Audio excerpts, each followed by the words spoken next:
another way of saying that is opens down. And both those answers would have been fine. Remember, reflected in the x-axis. So here's the x-axis, right? Here's my parabola. It goes like this, right? Now if you're going to reflect it like a mirror in the x-axis, it's going to open down. That's why it says that. Okay, A is greater than 1 and it's less than negative 1. Okay? So it's greater than, it's greater than 1 or it's less than negative 1. Okay? So A is like 2, 3, 4 or it's like negative 2, 3, 4. What's going to happen to the parabola? Alan?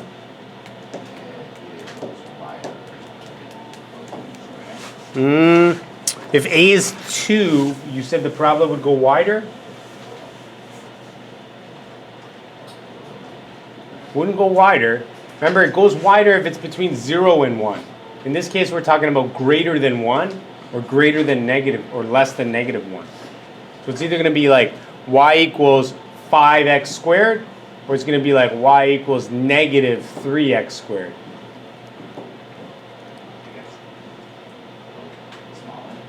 It gets narrower, yeah, because it's getting stretched, it's getting pulled, right?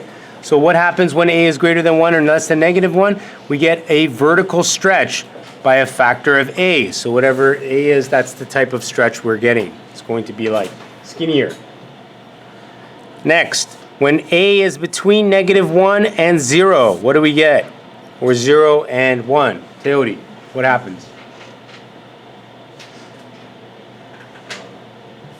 So A is going to be like 0.5. It gets wider. Yeah, it gets wider. So it's either it's going to go like this more. It gets stretched out. Okay? And if you think about it, why does it get wider? Well, you're multiplying all the y values by a half. You're shortening its height. That's why it gets wider. Right? If you think about it. Or you're multiplying it by 0.25. That means the y values that were once 1, they become 0.25. So the arc that looked like this is going to look like that because those y values are lower. Okay? Vertical compression. So that's the fancy way of saying it. You get a vertical compression by a factor of A. So we got to start trying to use this language. Compression and stretch. Stretch means to get skinnier, narrower, and compression means to squish and get wider. We have to understand that language. All right. What's the result of the transformation? You're going to change this graph now. Janir, you're going to try this one. The graph of y equals x squared is stretched by a vertical factor of 5. So what would the new formula be?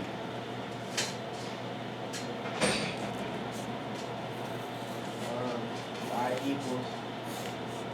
Yeah? Y equals 5x squared. Excellent. Yes.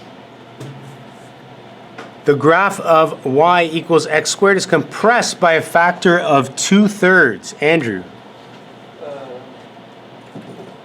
going to be y equals bracket 2/3 x squared. Excellent. Very good. You didn't need the brackets there because there's no negative, but you're good. The graph is x squared is reflected in the x-axis. Josiah.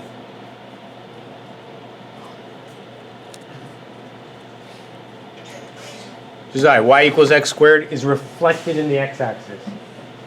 So here's your x-axis. Okay. Here's y equals x squared. Now it's reflected in the x-axis, so it's going to look like this. What's the formula for that?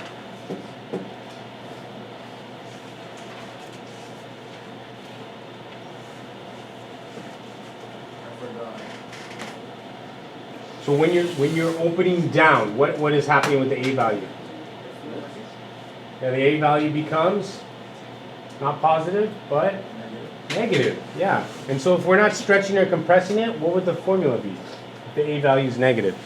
It'd be y equals negative x. Yeah, x squared. Good. Excellent. Okay, the last one. Oh, sorry, that was the last one. Reflected in the x-axis, though, there's an and there. And compressed vertically by a factor of 4. So this is wrong. It's compressed by a factor of 5/8. Who wants to try that? Yeah, go ahead, RC. Y equals negative 5 x squared. Beautiful. Very good. Yes. 20 minutes. You guys can work on your homework and ask questions. That's the end of the lesson.